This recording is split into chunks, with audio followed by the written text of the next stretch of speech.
வணக்கம். இன்னைக்கு நாம ஒரு ரொம்ப சுவாரஸ்யமான அதே சமயம் பல முரண்பாடுகள் நிறைந்த ஒரு புகழ்பெற்ற புராண கதாபாத்திரத்தை பத்தி விரிவாக அலச போறோம். அவர்தான் ராவணன். அவரோட கதையில ஒளிஞ்சிருக்கிற நிறைய ஆச்சரியமான உண்மைகளை இன்னைக்கு நம்ம தெரிஞ்சுக்க போறோம். ராமாயணத்தோட மாபெரும் வில்லன்னு சொன்ன உடனே நமக்கு ஞாபகம் வருது ராவணன் தான் இல்லையா? ஆனா இந்த மாபெரும் வில்லனை நாம உண்மையிலேயே சரியாதான் புரிஞ்சுக்கிட்டோமா? இல்ல இதுக்கு பின்னாடி வேற ஏதாவது இருக்கா? இத பத்தி நாம இன்னும் கொஞ்சம் டீப்பா பார்க்கலாம். ராவணனை பத்தின ஒரு முழுமையான பார்வையை தர நாம ஒரு 5 முக்கியமான விஷயங்களை கடந்து போக போறோம். லங்கையின் மன்னன், அறிஞர் மற்றும் கலைஞர், அவரோட வரங்கள், சாபங்கள், அப்புறம் கடைசியா அவரோட கலாச்சார மரபு. சரி, முதல் விஷயத்துல இருந்து ஆரம்பிக்கலாம். லங்கையின் மன்னன் ஒரு பாரம்பரியமான எதிரியா அவரோட பிம்பம் எப்படி இருந்ததுன்னு பாப்போம்.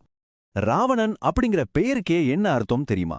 கர்ஜனை செய்யறவன் இல்லனா வீரியமானவன்னு அர்த்தம். இது எவ்வளவு சுவாரஸ்யமா இருக்கு பாருங்க. ஏன்னா அவரோட ஒன்றுவிட்ட சகோதரன் குபேரனோட இன்னொரு பெயர் வைஷ்ரவங்கன். அதுக்கு அமைதியானவன் இல்லனா தெளிவாக கேட்பவன்னு அர்த்தம். பெயர்லயே அவங்க 2 பேருக்கும் எவ்வளவு பெரிய வித்தியாசம் பாத்தீங்களா? 10 இந்த நம்பரை கேட்டோனே நமக்கு என்ன தோணும்? ஆமா, ராவணனோட அந்த 10 தலைகள் தான். இதனாலேயே அவர் தசானனன்னு ரொம்ப பிரபலமா அறியப்படுறாரு. இது நம்ம எல்லாருக்கும் தெரிஞ்ச அந்த பழைய கதை தான்.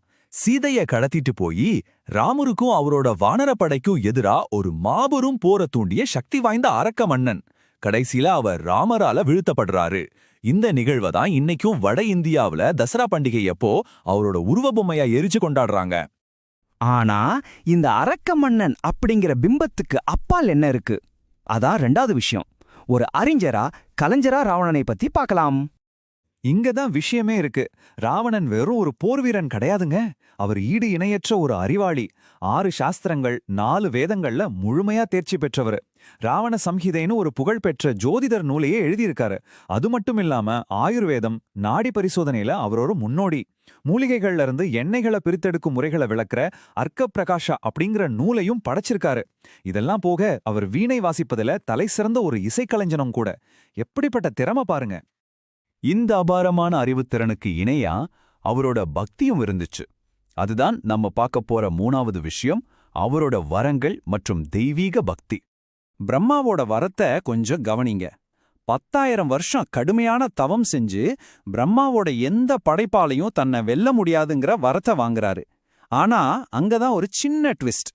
மனிதர்களை தவிர அப்படிங்கிற ஒரு விதிவிலக்கு அதுல இருந்துச்சு.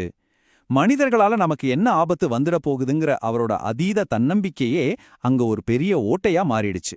அதனாலதான் அவரை வீழ்த்த மகாவிஷ்ணுவே மனித உருவத்துல ராமரா அவதாரம் எடுக்க வேண்டியதா போச்சு. அதே போல சிவபெருமான் மேல அவர் வச்சிருந்த பக்தியும் ரொம்ப பிரபலம். தன்னோட வலிமை மேலிருந்த கர்வத்துல கைலாய மலையே தூக்க முயல்றாரு. ஆனா சிவன் என்ன பண்றாரு? சும்மா தன்னோட கால் விரலால் மலையை அழுத்தி அவர் அதுக்கடியில சிக்க வைக்கிறாரு. அந்த கடும் வேதனையிலையும் 1000 வருஷங்கள் சிவனை துதித்து அவர் பாடியதுதான் புகழ்பெற்ற சிவதாண்டவ ஸ்தோத்திரம். அந்த பக்தியை பார்த்து மெச்சி போன சிவன் அவருக்கு வெல்ல முடியாத சந்திரஹாசம் அப்படிங்கிற வாழையும் ஆத்மலிங்கத்தையும் பரிசீலிக்கிறாரு. அவரோட பக்தி ஒரு பக்கம் இருந்தாலும் பிரபஞ்ச அளவிலான சாபங்கள் அவரோட விதியை எப்படி மாத்துச்சுன்னு பார்க்க நம்ம 4வது பகுதிக்கு வருவோம். சாபங்கள் மற்றும் முரண்பாடுகள். காலக்கிரமத்துல பாத்தீங்கன்னா உங்களுக்கு ரொம்ப ஆச்சரியமா இருக்கும். பாகவத புராணத்தை படி ராவணன் உண்மையிலே யார் தெரியுமா?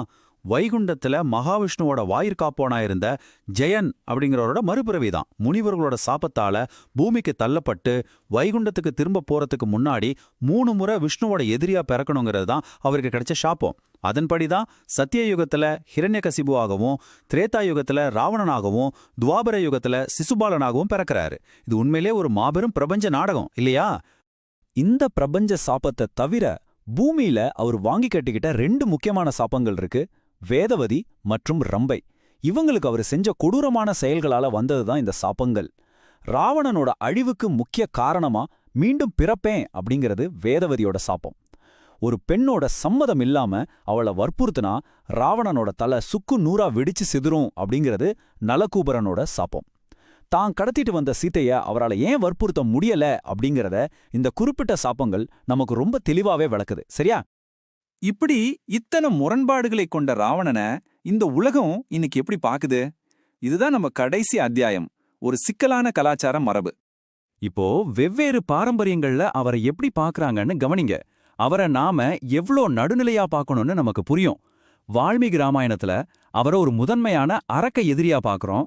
ஆனா சமண மத மரபுல அவர் ராமரால் கொல்லப்படல, லக்ஷ்மணனால் வீழ்த்தப்பட்ட ஒரு பக்தி உள்ள சமண மற்றும் வித்யாதர மன்னன். அதுவே திராவிட இயக்கத்துல ராவண காவிய மாதிரி படைப்புகள்ல அவரை ஒரு பண்பாடு மிக்க துயர நாயகனா கொண்டாடுறாங்க. தாய்லாந்தோட ராமகியன்ல அவரை தொச்சகன்னு அழைக்கப்படுற ஒரு பச்சனர் அரக்கன். இடத்துக்கு இடம் அவரோட பிம்பம் எப்படி மாறுது பாத்தீங்களா? அவரு வெறும் தசராவப்ப எரிக்கப்படுற ஒரு தீய உருவப்பமம் மட்டும் இல்லைங்க. இன்னைக்கும் இந்தியாவுல பல பகுதிகளில் அவர் தெய்வமா வழிபடப்படுறாரு. கான்பூர்ல தசரா அன்னைக்கு அவருக்கு சிறப்பு பூஜையா நடக்குது. அவரோட பிறந்த இடமாக கருதப்படுற பிஸ்ராக் அப்படிங்கிற ஊர்ல அவரை போற்றுவாங்க. மத்திய இந்தியாவோட கொண்டி மக்கள் அவரை தங்களோட பண்டைய மன்னராகவும் தர்மகுருவாகவும் இன்னைக்கும் வணங்குறாங்க. குஜராத், மதுரால இருக்கிற சில பிராமண சமூகங்கள் ராவணனை தங்களோட வம்சத்தோட மாபெரும் மூதாதையர்னு உரிமை கொண்டாடுறாங்க. ராஜஸ்தானோட புகழ்பெற்ற ராவணஹத்தாங்கிற இசைக்கருவியை உருவாக்கின பெருமையும் வெறியே சேரும். சோ இந்த விரிவான அலசல்ல நாம ராவணனோட பல முகங்களையும் வெவ்வேறு கோணங்கள்ல பார்த்தோம். ஒரு அரக்கனா, இணையற்ற அறிஞனா, இல்ல வெறும் ஒரு பிரபஞ்ச கருவியா? ராவணனோட உண்மையான முகமா நீங்க எதை நினைவுல வச்சுக்க போறீங்க? நீங்களே சிந்திச்சு பாருங்க.